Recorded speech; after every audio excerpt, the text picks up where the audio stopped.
ఈరోజు ఉపమాక టెంపుల్కి ఈరోజు కూటమి నేతలు అదేవిధంగా మా నాయకులు అందరం కలిపి ఈరోజు వచ్చి ఆ దేవదేవుడిని దర్శించుకోవడం జరిగింది. ఈ దర్శనార్థం 2 రకాల కార్యక్రమాలు. యాక్చువల్గా రాష్ట్రం మొత్తం ఎంతో పవిత్రంగా భావించి, రాష్ట్రమే కాదండి ప్రపంచవ్యాప్తంగా ఉన్న ప్రతి ఒక్కరు కూడా వెంకటేశ్వర స్వామి దర్శనం అన్నా, తిరుమల వెంకటేశ్వర స్వామిని దర్శనం చేసుకోవాలన్నా, తిరుమల వెంకటేశ్వర స్వామి ప్రసాదం అన్నా కూడా చాలా సెంటిమెంట్ గా భావించే పరిస్థితులు మనందరికీ కూడా తెలుసు. ఎంత అమెరికాలో ఉన్నా కూడా, ఎక్కడున్నా కూడా, ఆంధ్రప్రదేశ్ వచ్చారంటే, భారతదేశం వచ్చినా కూడా ఒక్కసారి ఆ దేవదేవుని దర్శనం చేసుకుని వెళ్ళాలి అనే ఉద్దేశంతో వాళ్ళందరూ కూడా ఇక్కడికి వచ్చి దర్శనాలు చేసుకుని ఆ ప్రసాదం తీసుకొని తృప్తిగా వాళ్ళ ఇళ్ళకి వెళ్ళే పరిస్థితి.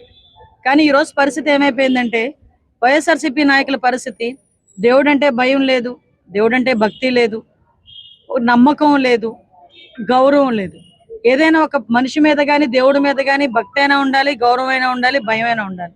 ఆ 3 కూడా లేకుండా ఈ రోజు వాళ్ళు చేస్తున్న ప్రతి పని కూడా చూస్తా ఉంటే హైందత్వాన్ని కించపరచడం వాళ్ళ ధ్యేయమా, లేకపోతే ఆ దేవదేవుని అవమానించడం వాళ్ళ ధ్యేయమా, లేకపోతే ఏమనుకుంటున్నారు వాళ్ళు అసలు? ఈ విషయం నిజంగా నిన్న కౌన్సిల్లో నేనున్నాను. నిన్న కూడా కౌన్సిల్లో నేను ప్రత్యక్షంగా చూశాను. ఇప్పటి వరకు కూడా స్వతంత్ర భారతదేశంలో ఏ రోజు కూడా దేవుడికి సంబంధించిన పటాలు ఏ అసెంబ్లీలోని కానీ, ఏ పార్లమెంట్ లోని కానీ ఎప్పుడు కూడా కనీసం ఒక కరపత్రం మాదిరిగా ఎక్స్పోజ్ చేసిన పరిస్థితి కూడా ఎక్కడ కూడా కనిపించలే. మీరు కనుక అబ్జర్వ్ చేసుకుంటే ఏ రోజు కూడా రాజ్యాంగానికి సంబంధించిన ఏ ఇష్యూస్ లోని కూడా దేవుడి బొమ్మని కానీ అలాంటి విషయాలను కూడా మనం ఎక్స్పోజ్ చెయ్యం. మీకు తెలుసు, కనీసం ఎలక్షన్ క్యాన్వాసింగ్కి వెళ్ళేటప్పుడు కూడా దేవుడి గుడిలోకి వెళ్ళి దండం పెట్టుకునేటప్పుడు మెడలో ఉన్న కండువ, చేతిలో ఉన్న జెండా కూడా బయటే పెట్టి లోపలికి వెళ్తాం. అది కూడా ఎలక్షన్ ఉల్లంఘన. ఇన్ కేసు అలా వెళ్తే గనక ఎలక్షన్ కోడ్కి ఉల్లంఘన. అంటే యాక్చువల్గా ఏంటంటే ఒక ప్రజాస్వామ్యబద్ధంగా ఉండేటప్పుడు కొన్ని ఏరియాస్ లోకి దేవదేవుని తీసుకెళ్లి ఎక్స్పోజ్ చేయడం కానీ, అక్కడ ఆ పటాలు పెట్టడం, పట్టుకోవడం కానీ, ఎక్స్పోజ్ చేయడం కానీ ఎట్టి పరిస్థితుల్లోనే అది క్షమించరాని అపరాధం. ఒక పక్క నుంచి రూల్ పొజిషన్ లో చూసుకున్నా అది తప్పు. మన హైందత్వం ప్రకారమైన ఒక సెంటిమెంట్ పరంగానైనా కూడా రాజకీయానికి దేవుణ్ణి వాడుకోవడం అన్నది మరో తప్పు. ఇప్పుడు ఈ రోజు వాళ్ళు మాట్లాడితే కౌన్సిల్లో గత వారం రోజులుగా వాళ్ళు చేస్తున్న పరిస్థితి కూడా చూస్తా ఉంటే నిజంగా బాధ అనిపిస్తుంది. ఇలాంటి వాళ్ళని 5 సంవత్సరాలు ఈ రాష్ట్రం ఎలా భరించిందా అన్నది కూడా అర్థం కావట్లేదు. తిరుపతి లడ్డూలోని కల్తీ నెయ్యి వాడేరు, కల్తీ జరిగింది తిరుపతి లడ్డూలోని అని ఆ రోజు ఎన్డీడీబీ రిపోర్ట్ ని బేస్ చేసుకొని ఒక సిట్ ఏర్పాటు చేస్తే, వీళ్ళే వెళ్ళి సుప్రీంకోర్టు వరకు వెళ్తే సుప్రీంకోర్టు తిరిగి సిబిఐతోని సిట్ ని ఏర్పాటు చేసుకొని, ఒక స్పెషల్ సిట్ ని ఏర్పాటు చేసుకొని దానికి సంబంధించిన ఛార్జ్ షీట్ బయటకు వస్తే, ఆ ఛార్జ్ షీట్ తో పాటు సిట్ కి సంబంధించిన ఒక రిపోర్ట్ కూడా గవర్నమెంట్ కి సబ్మిట్ చేస్తే, ఆ రిపోర్ట్ లో కూడా అడల్ట్రేషన్ అనేది, అంటే కల్తీ అనేది జరిగింది, అందులో అసలు నెయ్యే లేదు అనేది చాలా క్లియర్ కట్ గా చెప్పారు. ఎలా జరిగింది ఏంటి అనేది కూడా చాలా కూలంకషంగా చాలా క్లియర్ గా ఉంది. వాళ్ళ హయాంలో వైవి సుబ్బారెడ్డి గారు కూడా సాక్షాత్తు మొన్న కూడా రీసెంట్ గా తిరుపతి లడ్డూలో కల్తీ జరిగింది అని చెప్పి ఆయన కూడా ఒప్పుకున్నారు. అదేవిధంగా ఎన్డీడీబీ రిపోర్ట్ చెప్పింది. అదేవిధంగా మైసూర్ ల్యాబ్ మనకి కన్ఫర్మ్ చేసింది. సిట్ రిపోర్ట్ లో కూడా అడల్ట్రేషన్ జరిగిందని చెప్పింది. వీటన్నిటి మీద కూడా చర్చ జరగాలి అన్న కాన్సెప్ట్ ని పక్కన పెట్టి, ఎక్కడైతే వాళ్ళకి 240 కోట్ల రూపాయలు స్కామ్ జరిగింది అంటే ఇందులోని సుమారుగా నెయ్యి అంట్లో మీరు ఒకసారి అబ్జర్వ్ చేసుకుంటే అందరూ ఇక్కడ ఉన్న వాళ్ళందరూ చూడ పాడి రైతులు అందరూ కూడా చాలా మందికి పాడి ఉంటుంది, పాడి రైతులు కూడా ఉన్నారు ఇక్కడ. పాలు లేకుండా నెయ్యి వచ్చిద్దా ఎక్కడైనా? నాకు తెలిసి రాదు.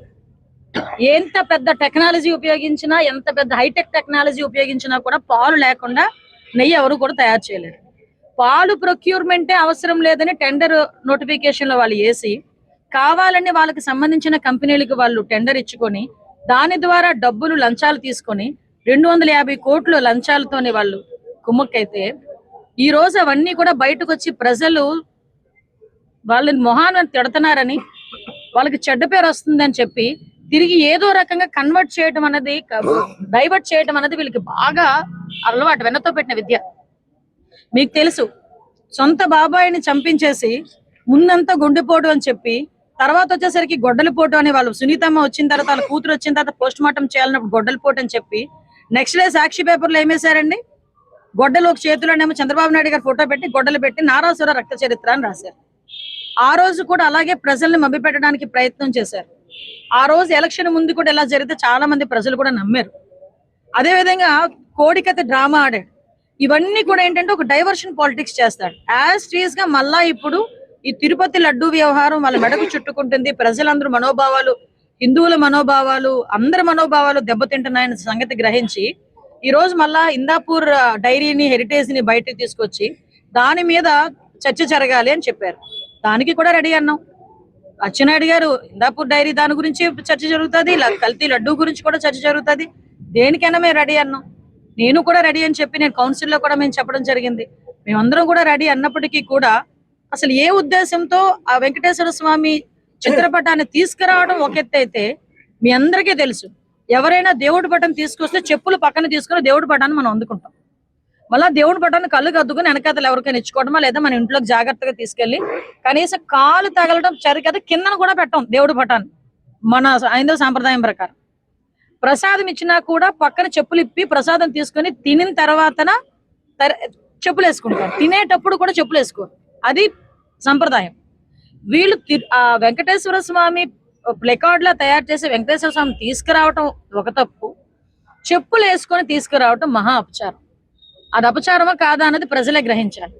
వాటితో పాటు మళ్ళా తిరిగి వాళ్ళు తీసుకొచ్చి ఏదో పాంప్లెట్ ఉంటది కదా చూడండి, ఇలా ఏదో టిష్యూ పేపర్ లేకపోతే ఏదో పేపర్ మామూలు మడిచినట్టుగా తీసుకొచ్చేసి ఎలా పడితే అలా పడేసి, అది దేవుడి పటం అండి, వెంకటేశ్వర స్వామి పటం అండి, ఎంతో భక్తిగా భావించే వెంకటేశ్వర స్వామి పటం. కనీసం క్యాలెండర్ మీద వెంకటేశ్వర స్వామి ఉన్నా కూడా దానికి కూడా ఫ్రేమ్ కట్టించుకుంటారు మన వాళ్ళు చాలా మంది. అంత అపురూపంగా చూసుకొని అంత భక్తిభావంతో చూసుకునే వెంకటేశ్వర స్వామి పటాన్ని ఎలా పడితే అలా మడిచి ఎక్కడ పడితే అక్కడ పడేసి ఏదో ఇసిరేసి పక్కకి వెళ్ళిపోయి ఆ దేవదేవుని అవమానపరచడం కాదా? హైందత్వాన్ని అవమానపరచడం కాదా? ఈరోజు దాని గురించి మాట్లాడితే వాళ్ళు చేసింది తప్పు, మళ్ళా ఏదో ఒకటి రీక్రియేట్ చేసి ఫేక్ ఫోటో ఒకటి తీసుకొచ్చి చంద్రబాబు నాయుడు గారి ఫోటో చూపించడానికి ప్రయత్నం చేస్తారు. అంటే నువ్వు చేసింది తప్పు అని ఒప్పుకుంటున్నట్ట లేదా? నిన్న వచ్చి వాళ్ళ సభ్యులు మాట్లాడతారు, మేము చెప్పులతో గనక మేము తీసుకొచ్చి చూపించామంటే గనక మేము రాజీనామా చేస్తామని. మేము చూపించాం, వీడియోస్ అన్ని రిలీజ్ చేసాం. మరి ఎవడు రాజీనామా చేయడం? ఇప్పుడు చేయాలి కదా రాజీనామా. అంత పౌరుషంగా మాట్లాడిన తర్వాత ఈరోజు చెప్పులు వేసుకొని, అంటే ఈ రోజు మేము ఏమంటామంటే ఇది ఒక రకంగా చెప్పాలంటే ఒక హైందత్వం మీద జరుగుతున్న దాడ అనిపించుకోవాలి. ఈ రోజు దీన్ని ఈ రోజు హిందువులు ఒక్కలే దీన్ని ఖండించట్లేదండి, అన్ని కులాల అన్ని మతాల వాళ్ళు, అన్ని కులాల వాళ్ళు కూడా దీన్ని ఖండిస్తున్నారు. ఈ రోజు ఆఖరి క్రైస్తవులు ఖండిస్తున్నారు, ముస్లింస్ ఖండిస్తున్నారు. ఈ రోజు వాళ్ళకి జరిగింది రేపు పొద్దున మాకు జరగదా అనే కాన్సెప్ట్ లో ఉన్నారు. ఈ రోజు మేము ఒకటే చెప్తున్నాం, అది ఎప్పుడు కూడా మేము ఈ రోజుకి కూడా అన్నిటికీ సిద్ధపడ్డాం. మేము ఈ రోజు అక్కడ స్కామ్ జరిగిందని నిరూపించడానికి సిట్ రిపోర్ట్ లో ఉంది, క్లియర్ గా చార్జ్ షీట్ కూడా ఉంది. ఇవన్నీ ఉండి కూడా కల్తీ జరిగిందని తెలిసి 240 కోట్లు స్కామ్ జరిగిందని తెలిసి ఈ రోజు తిరిగి ప్రజలందరినీ కూడా మభ్యపెట్టడానికి, మసిపూసి మారేడుగా చేయడానికి తిరిగి హెరిటేజ్ ని బయటకు తీసుకొచ్చే సందర్భం. మొన్న నేను హెరిటేజ్ గురించి చాలా క్లియర్ గా ప్రెస్ మీట్ కూడా ఇవ్వడం జరిగింది. ఇందాపూర్ కంపెనీకి హెరిటేజ్ కి కూడా వాళ్ళు మాట్లాడుతుంటే నాకు ఇప్పటికీ అర్థం కాదు ఏంటంటే, అక్కడ ఆ టైంలోని అడల్టరేషన్ జరిగింది, ఇంత స్కామ్ జరిగింది, దాని గురించి మాట్లాడండి అంటే ఇప్పుడు నెయ్యి సప్లై చేస్తున్న కంపెనీకి హెరిటేజ్ కి లింక్ పెట్టారండి. దానికి దేనికైనా సంబంధం ఉందా? పోనీ మీరు అన్నట్టే హిందాపూర్ కంపెనీకి హెరిటేజ్ కి ఏదైనా మనకి మ్యానుఫ్యాక్చరింగ్ సంబంధించి ఒక యూనిట్ ఉంటే కేవలం హెరిటేజ్ కంపెనీ అనే కంపెనీ ఇందాపూర్ నుంచి కొనుక్కుంటుంది. ఏంటది? చీజ్ ప్యాకెట్లు, పన్నీర్ ప్యాకెట్లు, స్కీమ్డ్ మిల్క్ ఇలాంటివి, అంటే టోన్డ్ మిల్క్ టైప్ లో అవి హెరిటేజే కొనుక్కుంటుంది. అంతే తప్పించి హెరిటేజ్ ఎవరికి కూడా ఇప్పటి వరకు కూడా హెరిటేజ్ కంపెనీ ఈ రోజు వరకు కూడా ఏ టెంపుల్స్ కి కూడా నెయ్యి సరఫరా చేయలేదు.